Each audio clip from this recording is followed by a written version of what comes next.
ผมขอโอกาสพรหมาจโรกาธิปติสหัมปติกัตอัญชรีอันทิวรังอายาจาทะสันติทะสัตตปรชักกะชาติกาเทเสตุธัมมังอนุกัมปิมังปะชังนะโมตัสสะภะคะวะโตอะระหะโตสัมมาสัมพุทธัสสะนะโมตัสสะภะคะวะโตอะระหะโตสัมมาสัมพุทธัสสะนะโมตัสสะภะคะวะโตอะระหะโตสัมมาสัมพุทธัสสะพุทธังธัมมังสังฆังนัมมัสสามิขอนอบน้อมแด่คุณพระรัตนตรัยพระพุทธพระธรรมพระสงฆ์อันเป็นสรณะสูงสุดของสัตว์ทั้งหลายทั้งเทวดาและมนุษย์ในโอกาสต่อไปนี้โอกาสแด่พระมหาเถรานุเถระและบรรดาครูบาอาจารย์พระภิกษุสามเณรทั้งหลายทุกรูปทุกองค์ขอเจริญพรเจริญธรรมแด่สาธุชนพุทธบริษัททั้งหลายในโอกาสนี้อันดับต่อไปเป็นโอกาสที่จะฟังเทศน์ฟังธรรมะก็ขอให้ทุกท่านทุกคนสำรวมกายวาจาใจอยู่ในความสงบฟังเทศน์ฟังธรรมเพื่อให้สำเร็จประโยชน์เป็นบุญเป็นกุศลต่อไปตามสมควรจนกว่าจะยุติลงด้วยเวลานั่งสบายสบายกำหนดลมหายใจเข้าหายใจออกไม่ให้ห่วงอะไรอารมณ์ที่ผ่านมาที่เป็นอดีตผ่านไปแล้วบัดนี้เราจะนั่งฟังเทศน์ฟังธรรมะก็ปล่อยวางไปทุกเรื่องวันนี้ก็เนื่องด้วยวันเกิดของหลวงพ่อพระครูสุธรรมประโชติเจ้าอาวาสวัดป่าพิทักษ์ธรรมทำบุญวันเกิดฉลองวันเกิดวันคล้ายวันเกิดวันนี้แหละอายุครบ63 ปี63 เมื่อปีก่อน2 ปีผ่านมาก็ได้มาร่วมปีที่แล้วไม่ได้มาแป๊บเดียว60แล้ว63มาถึง63ปีนี้วันเวลามันก็ผ่านล่วงเลยไปอย่างรวดเร็วปีนี้ปี2557ตอนนี้ช่วงนี้ก็อยู่ในช่วงเข้าพรรษามาแล้วครึ่งหนึ่งเข้าพรรษาหนึ่งก็90 วัน3 เดือนตามธรรมเนียมของชาวพุทธพวกเราทั้งหลายก็พากันทำกิจวัตรปฏิบัติเรียกว่าเข้าพรรษาเข้าวัดเลิกเหล้าเลิกอบายมุขเลิกเหล้าเข้าพรรษานี่ก็เป็นนโยบายก็เคยปฏิบัติกันมาเลิกแต่เข้าพรรษาหรือนอกพรรษาไม่เลิกหรือถ้าเลิกแล้วก็คือหมายความว่าเอาพรรษานี้เป็นหัวใจเวลาเข้าพรรษาก็อธิษฐานใจว่าเวลาเข้าพรรษาเราเราจะอธิษฐานสมทานข้อวัดปฏิบัติข้อใดข้อหนึ่งศีล 5ศีล 8ตั้งใจทำวัดสวดมนต์ทำบุญตักบาตรหรืออะไรตั้งสัจจะขึ้นมาก็ทำให้สำเร็จประโยชน์ในช่วงเข้าพรรษานี้เรียกว่าเข้าพรรษาเข้าวัดเข้าวาเข้าแสวงบุญถ้าเป็นการอาบน้ำก็เรียกว่าชำระกายวาจาอาบน้ำศีลน้ำธรรมชำระกายวาจาใจให้สะอาดหมดจดด้วยกิเลสตัณหาราคะโทสะโมหะโลภโกรธหลงอันนี้เป็นข้อปฏิบัติพวกเราชาวพุทธทั้งหลายเป็นพุทธมามกะก็ปฏิบัติกันมาการแสวงบุญเราก็ทำทั้งออกพรรษาทั้งเข้าพรรษามาหมุนเวียนกันอยู่ตลอดปีเมื่อเรายังมีชีวิตอยู่ก็สั่งสมบุญไปเรื่อยๆจนกว่าชีวิตจะหาไม่เกิดมาเพื่อแสวงบุญสร้างคุณงามความดีปีนี้ก็เรียกว่าฝนฟ้าบางแห่งก็แล้งบางแห่งก็น้ำท่วมคือจังหวัดอุบลอำเภอพิบูลมังสาหารนาเยียท่วมผ่านไปแล้วเมื่อต้นเดือน นึกว่าดีแต่นึกว่าจะดีทั่วประเทศนะเมื่อวันที่22 23 24ก็มาทัวร์สังฆทานไปทัวร์สังฆทานไปนู่นทางเหนือกลับมาวัดสุดท้ายที่นี่นะวันที่24ก็มีฝนตกอยู่ที่จังหวัดตากครั้งเดียวก่อนเข้าวัดมาถึงชัยภูมิก็มีเห็นต้นกล้าเห็นข้าวในนาก็เขียวพอมีอยู่พอตกมาโคราชนี่ก็รู้สึกแห้งแล้งโคราชไปแถวนี้ก็ไปถึงบุรีรัมย์พอสุรินทร์ศรีสะเกษไปนู่นก็ดีขึ้นไปถึงจังหวัดอุบลฝนฟ้าก็เรียกว่าแล้วแต่เราก็อยู่ในพื้นที่แตกต่างกันถ้าฝนตกเราก็ได้ทำไร่ทำนาทำสวนในรอบปีหนึ่งได้ทำเกษตรกรรมทำไร่ทำสวนก็ในช่วงฤดูฝนนี่แหละเมื่อผ่านพ้นไปแล้วก็ทำอาชีพอย่างอื่นไปเมื่อได้ทำนาทำสวนผลเกษตรหลังจากการเก็บเกี่ยวแล้วก็เอาไว้กินต่อไปถึงปีหน้าอีกก็สบายไปทำนาฝนก็ทำครั้งเดียวถ้าบางแห่งก็มีนากรองมามีทำนาปัง2 ครั้ง 3 ครั้งผ่านไปก็พื้นที่ทำไร่ทำนาประเทศไทยเรามันมีที่ทำนาเยอะทำนาได้ข้าวแล้วเอามาไปที่ไหนเอาไปขายส่วนหนึ่งเอาไปใช้หนี้แล้วก็เอามากินแต่บางคนนี่ทำนาขายหมดใช้หนี้หมดพอจะกินก็ซื้อกินแพงราคาแพงก็เป็นกันอย่างนี้ทุกของชาวนาเรื่องทำมาหากินชีวิตของเราเกิดมาก็ต้องดิ้นรนทำมาหากินกันไปอย่างนี้ทุกข์ยากลำบากแต่ว่าสิ่งที่ดีคือเราได้เกิดมาเป็นคนเป็นมนุษย์พบพระพุทธศาสนาดีที่สุดแล้วถ้าหากว่าเราเกิดเป็นสัตว์เป็นวัวเป็นควายเป็นหมูหมาเป็ดไก่เราจะมีโอกาสเข้าวัดฟังเทศน์ฟังธรรมบำเพ็ญกุศลคุณงามความดีอย่างนี้ไหมนึกดูอย่างนี้เราก็ภูมิใจแต่ก็อย่าให้เสียโอกาสเรามีโอกาสแล้วให้โอกาสแล้วตั้งแต่เกิดมาระหว่างเกิดไปถึงตายนี้เราจะเอาอันไหนเกิดมาก็มาแต่ตัวเปล่าเท่ากันเขาว่าตายก็ตายแต่ตัวเปล่าเท่ากันคนรวยคนจนก็เหมือนกันตรงนี้ตายเท่ากันมาตัวเปล่าไปตัวเปล่าเท่ากันหมายความว่าสิ่งที่ทุกคนเท่าเทียมกันนะจนหรือรวยก็เสมอกันด้วยความตายแตกต่างกันอยู่ที่ว่าการกระทำเราเกิดมาด้วยบุญเก่าที่พามากรรมสร้างมาได้เกิดบางคนก็จนบางคนก็รวยบางคนก็มีมั่งมีสีสุขบางคนก็ยากจนคนแค้นอะไรต่างๆกันโรคภัยไข้เจ็บมันก็ไม่ค่อยจะมีความสุขไม่สมปรารถนาแล้วแต่บุญวาสนาอันนี้เรายอมรับกันตรงนี้บุญวาสนานี่จะไปแข่งกันได้ไหมเขาว่าแข่งรถแข่งเรือแข่งแพแข่งเรือแข่งแพแข่งอะไรก็แข่งกันแข่งขันกันแต่ว่าที่แข่งกันไม่ได้ก็คือวาสนาบุญบารมีวาสนาถ้าบุญมาวาสนามี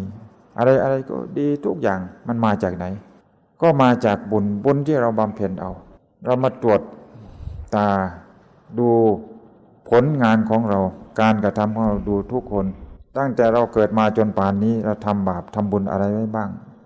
ได้เข้าวัดฟังเทศน์ให้ทานรักษาศีล5 ศีล 8ทำบุญทอดกฐินทอดป่าป่าอะไรก็ลองคิดดูว่าเราทำอะไรไว้บ้างทำบาปฆ่าสัตว์ตัดชีวิตกี่ครั้งกี่หนกี่ร้อยครั้งพันครั้งลองคิดดูทำบุญกี่ครั้งถ้าจะเอามาเปรียบเทียบกันวิธีทำบาปกับวิธีทำบุญอะไรจะมากกว่ากันถ้ารู้ตัวแล้วก็รีบแก้ไขเพิ่มบุญให้มากๆละชั่วทำดีละชั่วละบาปทำกุศลให้ถึงพร้อมทำดีละชั่วก็มาบำเพ็ญศีลมีอยู่แล้ว4 ข้อ 5 ข้อมาสมาทานปฏิบัติเอาละชั่วทางเว้นชั่วก็คือศีลนี่แหละเว้นบาปเว้นกรรมเว้นเวรไม่ต้องไปดูอื่นไกลถ้ามีศีล 5แล้วก็ไม่ตกนรกเว้นชั่วทำดีทำจิตให้เป็นกุศลเราเรียกว่าอบรมจิตตภาวนามานั่งสมาธิทำวิปัสสนาเวลาปฏิบัติธรรมเข้าคอร์สปฏิบัติธรรมที่ไหนก็ไปหรือว่างๆเรามีโอกาสเข้ามาวัดมาพักผ่อน อย่าไปพักผ่อนที่อื่นไปเที่ยวไปกินสนุกสนานมันไม่ใช่พักผ่อนไปแล้วเกิดอะไรอุบัติเหตุบางทีก็ทำให้ล้มหายตายจากกันไปถ้าไปเที่ยวพักผ่อนให้ถูกต้องตามหลักพระพุทธศาสนาคือมาวัดพักผ่อนทางจิตทางวิญญาณจิตใจก็จะได้หายห่วงหายใยเป็นการคลายเครียดมาปฏิบัติเป็นการผ่อนคลายมาทำบุญก็เป็นการผ่อนคลายมาวัดก็เหมือนกับเรามาโรงพยาบาลอยู่ใกล้หมอมาวัดเราเป็นคนไข้ให้เข้าใจว่าเราเป็นปุถุชนนี่ทุกคนเป็นคนไข้จิตใจก็ไม่ค่อยสบายหรอกเป็นทุกข์เพราะยึดมั่นถือมั่นคิดโน่นคิดนี่เรื่องอดีตผ่านไปแล้วก็เอามาคิดมาปรุงมาแต่งให้มันเป็นทุกข์ก็มีเรื่องอนาคตที่ยังไม่มาถึงก็คิดไปเรื่องที่ยังไม่เกิดก็ให้มันเกิดมันก็มาเอามาเกิดอยู่ที่จิตใจของเราทั้งอดีตทั้งอนาคตจึงว่ามาอบรมจิตของเรานี้ให้มันหายพยศลดมานะละทิฏฐิให้มันรู้จักหน้าที่ของตัวเองธรรมชาตินี่ตั้งแต่เราเกิดมาทุกคนนี่ชีวิตที่เกิดมาเหมือนผ้าขาวเริ่มแรกเหมือนผ้าขาวเขาจึงว่าเด็กเหมือนผ้าขาวไม่เปื้อนอะไรแต่อยู่มานานหลายปีหลายเดือนผ่านมาเหมือนพวกเราทั้งหลายนี่แหละไม่รู้ว่าทำอะไรมาบ้างเพื่อเสื้อผ้าเราก็เหมือนกันนะนุ่งห่มมานานก็สกปรกก็ซักชีวิตของเรานี่ผ่านมาไม่รู้อะไรต่ออะไรถ้าหากว่าปล่อยตามเลยปล่อยไปถ้าไม่เข้าวัดเข้าวามาอาบน้ำด้วยศีลด้วยธรรมมาซักมาฟอกมาทำความสะอาดเหมือนเปรียบว่าเรามาทำคุณงามความดีคือมาทำความสะอาดกายวาจาใจของเรานี่มาซักมาทำความสะอาดถ้าหากว่าเราทำความสะอาดด้วยการรักษาศีลด้วยการทำบุญทำจิตตภาวนานั่งสมาธิจิตใจของเราก็สะอาดวาจากายของเราสะอาดบริสุทธิ์จากอันไหนก็บริสุทธิ์จากความยึดมั่นถือมั่นบริสุทธิ์จากความโลภความโกรธความหลงอันนี้หลักใหญ่ๆคนเรานี่ถ้าหากว่ามันมีความโลภมันเป็นอันตรายคนที่ฆ่ากันลักขโมยกันทำผิดศีลทำผิดประเวณีกันอยู่ทุกวันนี้เกิดจากอันไหนก็ตัวโลภนี่เองล่ะเห็นแก่ตัวเอาเปรียบคนอื่นเราก็พอจะมองเห็นตัวโลภนี้โลภะโทสะเวลาโกรธขึ้นมามันก็ไม่รู้จักผู้หลักผู้ใหญ่ไม่รู้จักพ่อจากแม่ญาติพี่น้องอะไรมันก็มืดเมื่อความโกรธขึ้นครอบงำมาแล้วมันฆ่ากันได้ง่ายๆมันไม่มีความละอายไม่มีเกรงอกเกรงใจไม่มีอะไรหรอกเพราะมันสติปัญญามันก็หมดความโกรธเนี่ยมันตัวบังปัญญาถ้าหากว่าละโลภน้อยลงไปโกรธน้อยลงไปหลงน้อยลงไปตัวนี้ปัญญาก็จะเกิดมากขึ้นเท่านั้นปัญญาเหมือนแสงสว่างเสมอด้วยปัญญาไม่มีถ้าสว่างข้างนอกก็เหมือนนี่แหละเราเปิดไฟเวลากลางคืนมันมืดเราก็เปิดไฟขึ้นมากๆความมืดมันหายไปไหนเวลาสว่างมากๆความสว่างเกิดขึ้นความมืดก็หายไปเปรียบเทียบอย่างนี้คนเรามันก็โง่มาไม่รู้ไม่ฉลาดไม่รู้จักออกจากบาปจากกรรมทั้งหลายถ้าหากว่าเราไม่มาศึกษาธรรมะมาตามแสงสว่างคือดวงประทีปคือธรรมะจุดไว้ในจิตใจของเราอันนี้แหละคือเปรียบถึงว่าความสว่างคือคนเรามีความโง่มาเมื่อมีความโง่ความฉลาดก็อยู่ที่นั่นแหละมืดอยู่ที่ไหนสว่างก็อยู่ที่นั่นความโง่อยู่ที่ไหนความฉลาดก็อยู่ที่นั่นทั้งสองอย่างนี้มันอยู่ด้วยกันแต่เราต้องมาปฏิบัติธรรมลงมือปฏิบัติความสะอาดกับสกปรกมันอยู่ที่ไหนก็อยู่ที่เดียวกันเวลาเราซักผ้าเวลาเราเช็ดถูทำความสะอาดมันสกปรกเราทำความสะอาดก็เกิดขึ้นเป็นอย่างนั้นเรามีวิธีปฏิบัติคนเรามันต้องฝึกนะต้องปฏิบัติอดทนเอาขันติบารมีวิริยะบารมีทันโตเสโถมนุษย์เสสุบุคคลผู้ฝึกตนดีแล้วเป็นผู้ประเสริฐในหมู่มนุษย์ทั้งหลายธัมโมหะเวรคติธรรมจาริง ธรรมที่ประพฤติดีแล้วธรรมแหละย่อมรักษาผู้ประพฤติธรรมธัมโมสุจินโนสุขมาวหาติธรรมที่ประพฤติดีแล้วย่อมนำสุขมาให้อย่างนี้มันก็อยู่ด้วยการปฏิบัติถ้าหากว่าทุกคนรักสุขเกลียดทุกข์ด้วยกันทุกคนนี่นะคงไม่แตกต่างกันไม่ว่าสัตว์ดิรัจฉานไม่ว่ามนุษย์ทุกคนทุกรูปทุกนามคนจนคนรวยก็ปรารถนาอยากจะได้ความสุขด้วยกันเกลียดความทุกข์ด้วยกันเมื่อหากว่าเราต้องการความสุขเกิดจากอันไหนความสุขมันมีอยู่สองอย่างสุขทางกายสุขทางใจสุขทางกามสุขทางเนื้อหนังสุขทางอามิตรวัตถุสิ่งของเรียกว่าอามิตรเรียกว่านิรา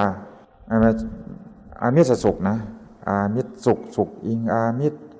มีเงินมากๆก็คิดว่ามีความสุขมีทรัพย์สมบัติมากมีอะไรมากๆที่เราหากันอยู่ทุกวันนี้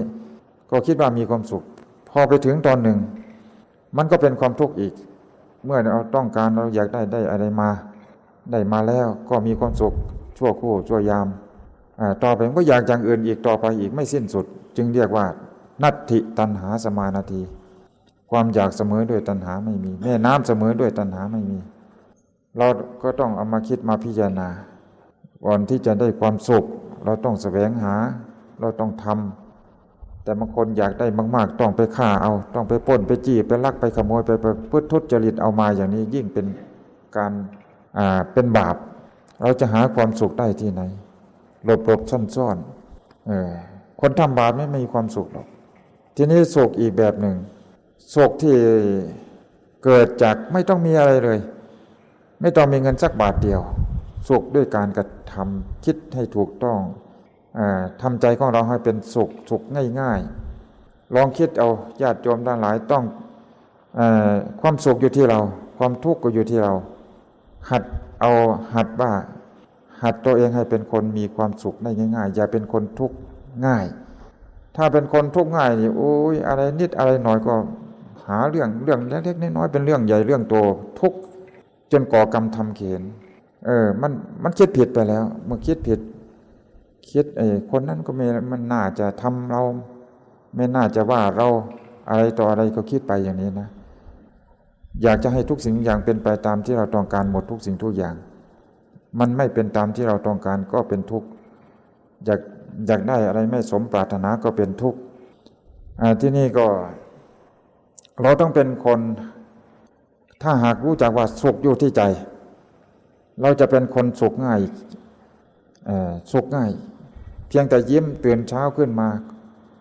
นอนหลับก่อนนอนก็พุทโธธัมโมสังโฆไหว้พระแล้วหลับด้วยความเมตตาแผ่เมตตาอุทิศส่วนกุศลจิตใจเป็นสุขแล้วก็ไม่มีกรรมมีเวรจบกันคืนนี้ตื่นเช้าขึ้นมาก็ยิ้มสักหน่อยยิ้มรับอรุณจิตใจของเราก็เบิกบานแจ่มใสยิ้มบรรณาทิตมองไปหาเพื่อนหาญาติพี่น้องอะไรก็อย่าไปคิดอะไรอื่นยิ้มเราเป็นกัลยาณมิตรด้วยกันรักโศกเกลียดทุกข์เปลี่ยนเพื่อนมนุษย์เกิดแก่เจ็บตายด้วยกันทั้งหมดทั้งสิ้นเนาะคิดไปอย่างนี้ก็ให้มีความสุขนี่คิดเอาก็เป็นความสุขแล้วไม่ต้องซื้อความสุขไม่ต้องซื้อบุญก็ไม่ต้องซื้อเราทำเอาอย่างนี้เป็นคนสุขง่ายให้เป็นคนสุขง่ายแต่ว่าทุกข์ยากทุกข์ยากเพราะว่าเรารู้จักอาจจะเป็นทุกข์ทำไมผิดหวังนิดหน่อยไม่ได้สมปรารถนานิดหน่อยก็เป็นเรื่องธรรมดามันก็เป็นอย่างนี้เนาะโลกอากาศภายนอกก็เป็นอย่างนี้บางทีมันก็ฝนตกน้ำท่วมบางทีมันก็แรง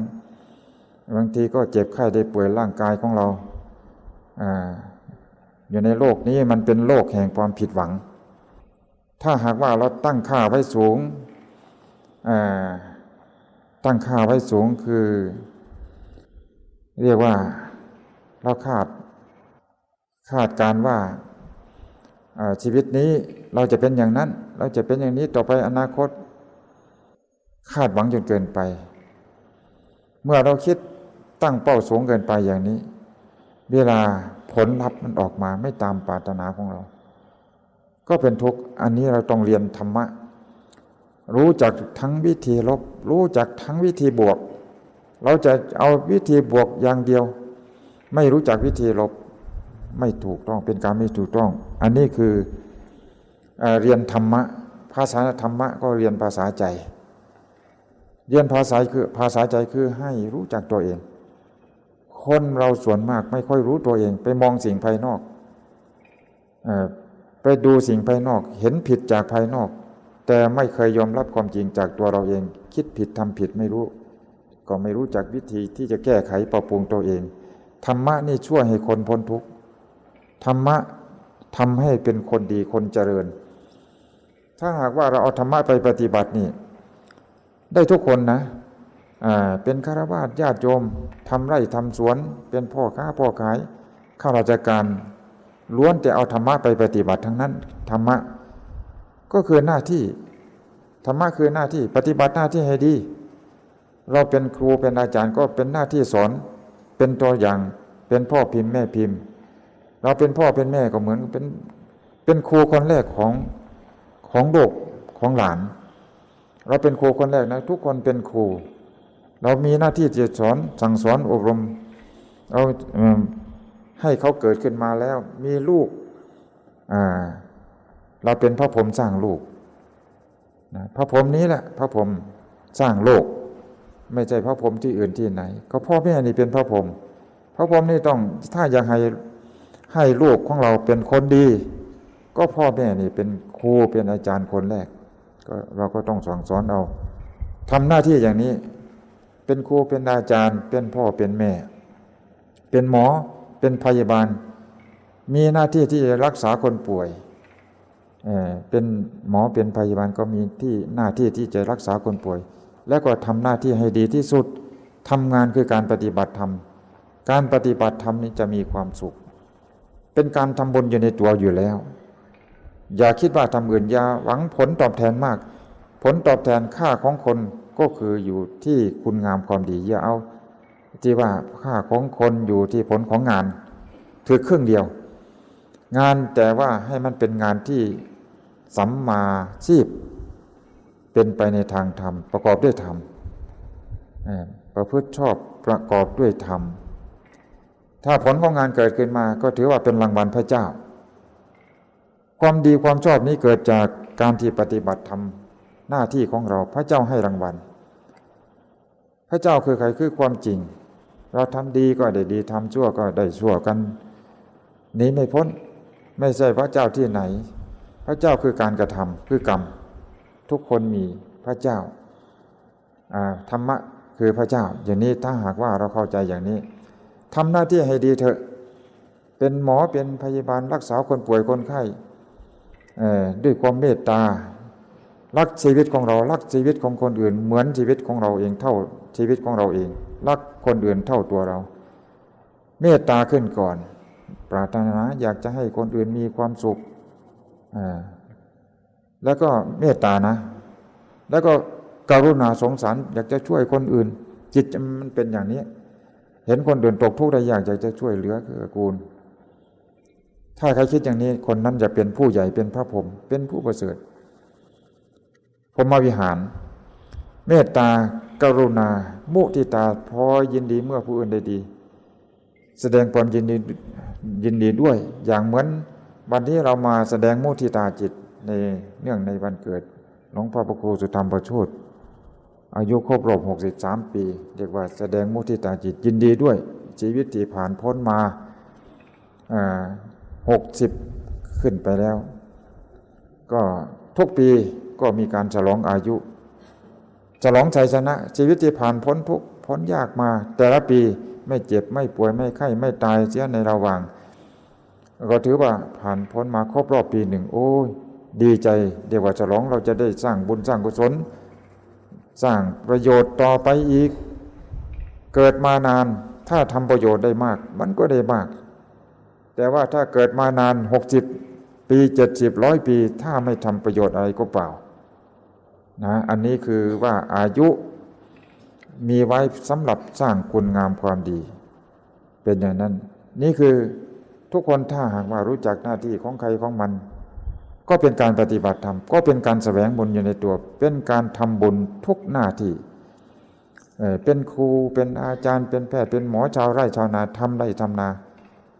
ทำด้วยความขยันอดทนเมื่อทำมาแล้วอาชีพสุจริตของเรานี่แหละทำเหลือกินเหลือใช้แล้วก็ขายได้เงินได้ทองมาก็มาทำบุญหากินทำกินทำทานก็เป็นอย่างนี้ถ้าคนขยันนะถ้าคนไม่ขยันนี่ก็ไม่ทำเอาด้วยตนเองหาวิธีทางลัดหาอย่างไงก็เด่นการพนันบ้างทำอะไรต่ออะไรก็แล้วแต่ขายยาบ้าค้ายาเสพติดที่มันผิดกฎหมายผิดศีลธรรมแล้วจะเอาเงินนั้นมาทำบุญลองคิดดูเงินสกปรกนะเงินได้มาในทางทุจริตแล้วจะเอามาทำบุญเอามาฟอกเราทำบาปมาก่อนแล้วเรียกว่าทำบาปแลกบุญมีคำหนึ่งที่ว่าทำบาปแลกบุญจะขาดทุนเรื่อยไปแล้วไม่ต้องทำแบบฆ่าสัตว์มาทำบุญลักมาทำบุญอะไรมาทำบุญที่มันผิดศีลธรรมไม่ใช่ไม่ได้ว่าตั้งต้นที่นั่นนะตั้งต้นก็คือการละบาปคือให้มีศีลก่อนเมื่อมีศีลแล้วจะให้ทานก็จะบริสุทธิ์ทานบริสุทธิ์ศีลบริสุทธิ์สมาธิบริสุทธิ์จิตตั้งมั่นปัญญาก็บริสุทธิ์ปัญญายะบริสุทธิ์สติถ้ามีปัญญาก็ให้ทานเป็นถ้ามีปัญญาก็ให้รักษาเป็นรักษาศีลเป็นรักษาศีลก็จะบริสุทธิ์ตัวปัญญานี่แหละเรามาศึกษาธรรมะกันในค่ำคืนนี้บรรดาญาติโยมทั้งหลายหลายวัดมาจากหลายหมู่บ้านหลายตำบลหลายอำเภอหลายจังหวัดมารวมกันในวันนี้กับครูบาอาจารย์เจ้าอาวาสเจ้าสำนักสาขาที่มาเราก็เป็นเครือข่ายเดียวกันสาขาวัดหนองป่าพงเมื่อเวลามีกิจกรรมเราก็มาพร้อมกันทำคุณงามความดีเป็นระเบียบเรียบร้อยเป็นสามัคคีอันนี้ก็เป็นความสามัคคีการสร้างคุณงามความดีก็จะได้เกิดพลังเราทำช่วยกันถ้าหากว่าเราทำคนเดียวนี่บางทีมันก็ทำไปมันก็เหน็ดเหนื่อยทำไปอาจจะไม่คิดว่าทำดีนี่ก็ไม่ค่อยเห็นดีมีคนบางคนเขาก็แย้งว่าทำดีได้ดีมีที่ไหนทำชั่วได้ดีมีทมไปเขาก็ไปมองเห็นว่าคนทำชั่วไปทำผิดกฎหมายไปทำผิดศีลธรรมอะไรแต่เขาทำชั่วนั่นแหละได้มาในทางที่มาชอบร่ำรวยเขาคิดว่าเป็นบุญไม่ใช่บุญนั่นน่ะไม่ใช่ดีทำดีได้ดีคนทำดีได้ดีมีที่ไหนคนทำชั่วได้ดีมีที่ทำชั่วได้ดีมีถมไปเขาก็เลยว่าเข้าใจว่าทำดีคือทำอย่างนั้นที่จริงทำชั่วได้ดีทำดีได้ดีทำชั่วได้ชั่วนะเป็นนั้นว่าทำดีได้ดีมันได้อยู่แล้วทำชั่วได้ชั่วมันก็ได้อยู่แล้วไม่ได้หมายถึงวัตถุเข้าของวัดเป็นที่เป็นวัตถุที่เขาเข้าใจกันว่าทำชั่วกันนั้นเขาก็ยังร่ำยังรวยอยู่นะหลวงพ่อคิดว่าเขาเข้าใจผิดถ้าเข้าใจว่าอันนั้นมันดีเขาเข้าใจว่าเป็นผู้ที่มียศถาบรรดาศักดิ์มีอำนาจวาสนาเข้าใจผิดมันจะหลงผิดพอเข้าใจผิดอย่างนี้เวลาสุดท้ายของชีวิตนะพอเป็นไปถึงเวลาสุดท้ายของชีวิตที่เราทำผิดมาเยอะๆหลงทางมาเยอะๆคิดได้ตอนสุดท้ายบั้นปลายชีวิตนึกถึงบุญนึกถึงคุณงามความดีไม่มีอะไรเลยคิดไปแล้วก็สร้างบาปสร้างกรรมทั้งนั้นทำให้คนอื่นเดือดร้อนทำให้บ้านเมืองเดือดร้อนทั้งสังคมปั่นป่วนคิดหาอะไรดีๆไม่มีเลยในตัวเองก็เลยจิตใจเศร้าหมองจิตใจไม่บริสุทธิ์ผ่องใสตอนนั้นสำคัญนึกถึงบุญไม่มีเลยทีนี้ พอจิตมันเศร้าหมองทางไปมันก็ไปนรกอันนี้จะว่าได้บุญหรือบาปแต่คนที่เขามีน้อยกินน้อยใช้น้อยอยู่ด้วยศีลอยู่ด้วยธรรมแต่มั่งมีสีสุขด้วยศีลด้วยธรรมคนใจรวยรวยศีลรวยธรรมไม่ใช่บ้านใหญ่บ้านโตอะไรอย่างนี้ที่นี่ก็นี่คือรวยทำดีได้ดีทำชั่วได้ชั่วให้เข้าใจแยกกันอย่างนี้ทีนี้รวยจนเราจะเอาไปไหนกันระหว่างเกิดระหว่างตายเราก็มาอยู่ชั่วคราวนี่นะอยู่ชั่วคราวนี้ทำมากินแว้นทุกทางยากอยู่กันไปคนไปก่อนแล้วก็ไปคนยังอยู่ก็สู้ทุกสู้ยากต่อไปอีกไปไม่รู้ว่ากี่วันกี่เดือนข้างหน้านี้ก็จะจากกันไปพ่อแม่ปู่ย่าตายายไปไหนหมดบรรพบุรุษของเราคิดถ้าคิดอย่างนี้บ่อยๆพิจารณาความเกิดความแก่ความเจ็บความตายใจของเรามันก็จะอ่อนลง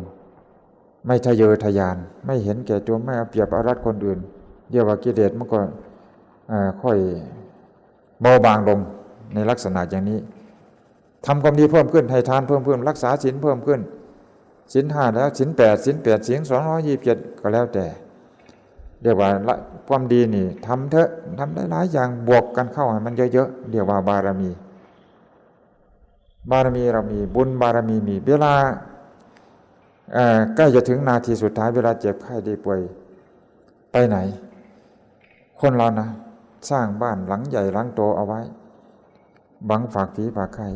แต่บางคนก็ไม่ได้อยู่บ้านหรอกเวลาจะตายไปตายอยู่ที่โรงพยาบาล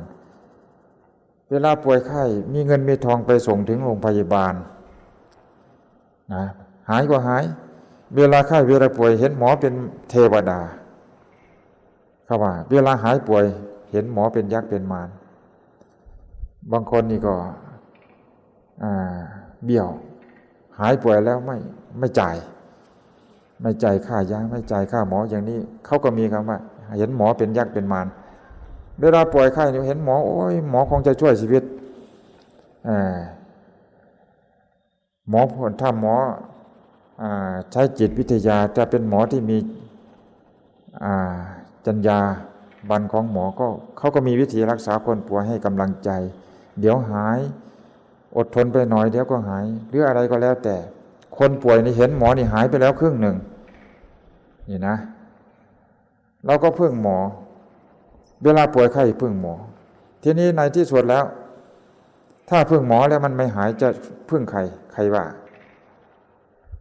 หมอก็พึ่งไม่หายแล้วพึ่งพ่อพึ่งแม่พรรคพวกพึ่งฝูง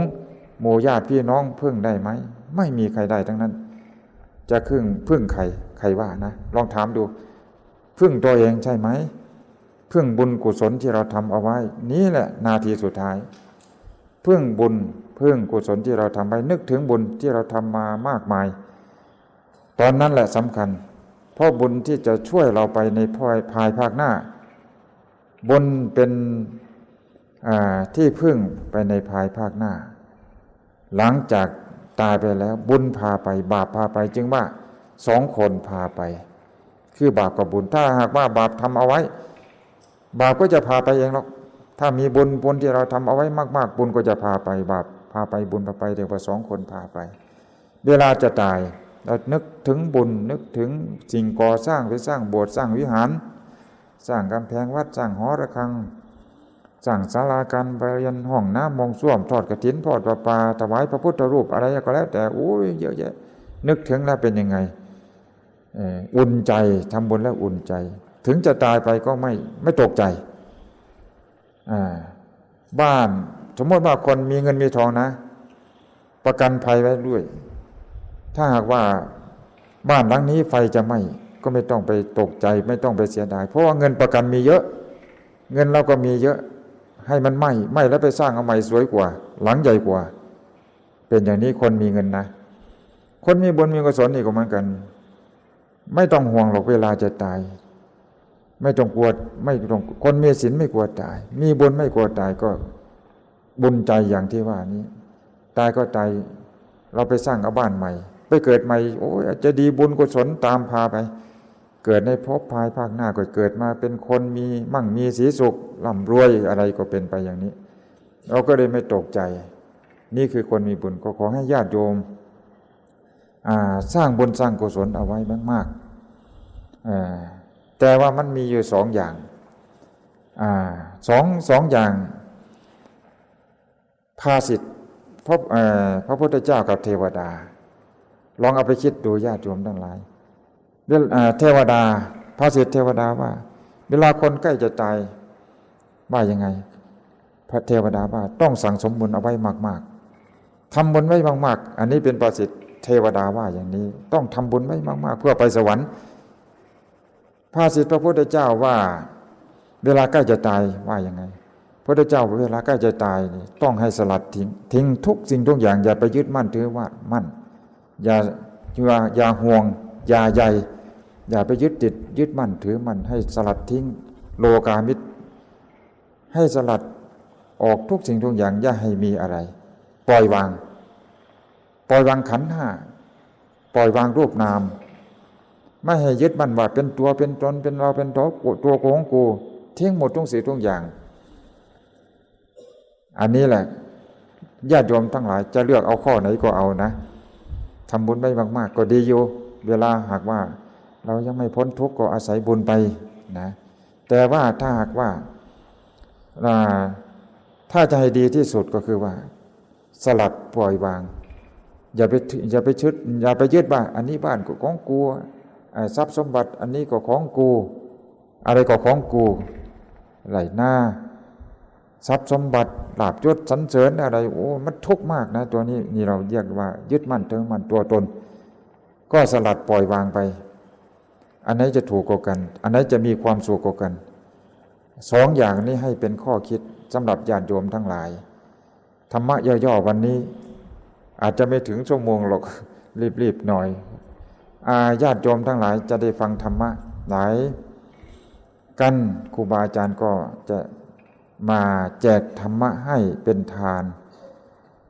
ธรรมะทานังชินาติสัพพะทานังธรรมะทานังชินาติให้ทำเป็นทานชนะการให้ทั้งปวงถ้าญาติโยมตั้งอกตั้งใจรับผู้ให้ก็ตั้งใจให้นะผู้ฟังก็ตั้งใจไปก็สำเร็จเป็นบุญเป็นกุศลด้วยการฟังจากญาติโยมบุญเกิดจากการฟังเรียกว่าธรรมมัสสวนะใหม่บุญสำเร็จด้วยการฟังเนี่ยฟังเทศตลอดคืนเอาไหมมันจะง่วงมันจะอะไรก็ใช้ความอดทนนี่แหละวิริยะขันติเรามาเอาบุญพอผ่านไปฟังเทศผ่านไปคืนรุ่งเช้าขึ้นมาได้ฉันข้าวต้มถ้ามันมีนะแต่ว่าเวลามันผ่านไปพรุ่งนี้เช้าทำวัดเสร็จโอ้ยนั่งฟังเทศตลอดคืนมันจะอิ่มใจถ้าคนไหนเป็นนอนอยู่ทั้งคืนตื่นเช้าขึ้นมาโอ้ยไม่ได้อะไรเลยเปล่าเลยมาเสียเปล่าก็ไม่มีกำลังใจอะไรเลยเสียดายนึกถึงตัวเองโอ้ยเรามาด้วยกันเนาะคุณลุงคุณป้าก็มาด้วยกันฟังเทศตลอดคืนเราก็นอนตลอดคืนคนไหนดีกว่ากันเรานอนตลอดคืนเราก็ได้นอนตลอดคืนแต่ไม่ได้บุญได้กุศลเลยเงินก็ไม่ได้อย่างคนไปหาเงินอย่างนี้แหละบางคนเขาขยันเก็บหอมรอมริบเงินเดือนออกก็ไม่ใช้ไม่กินไม่สุรุ่ยสุร่ายเก็บเงินได้เป็นหมื่นเป็นแสนบางคนใช้เล่นการพนันเอาไปกินไปเที่ยวหมดอย่างนี้เวลาเงินเดือนหมดไปทำงานตลอดทั้งปีหลายปีไม่มีเงินกลับบ้านอันไหนดีกว่ากันเหมือนกันเนี่ยทำงานเหมือนกันอะไรก็เหมือนกันวิธีการมันต่างกันก็ขอให้ทำดีให้เป็นและหัดทำทุกอย่างต้องหัดนั่นแหละหัดฟังเทศก็หัดนั่งอดทนก็หัดกราบหัดไหว้หัดทำวัดสวดมนต์หัดเดินจงกรมหัดทำบุญตักบาตรหัดกราบสวยๆโอ้ยอะไรก็ต้องหัดนะถ้าอยากได้ก็นึกเอาฝันเอาอย่างไม่มีหรอกในโลกนี้ก็ต้องหัดเอาทั้งนั้นแหละก็ขอฝากญาติโยมทั้งหลายด้วยสิ่งละอันพันธน้อย เพียงเท่านี้ก็ขอให้เป็นข้อคิดเป็นเอาไปเป็นการบ้านด้วยเอาไปพิจารณาต่อเมื่อฟังแล้วก็เอาไปคิดแล้วก็เห็นว่ามันดีมันงามก็ตั้งใจประพฤติปฏิบัติตามก็ขอให้ญาติโยมทั้งหลายทุกคนจงเป็นผู้เจริญด้วยศีลด้วยธรรมด้วยสติด้วยปัญญา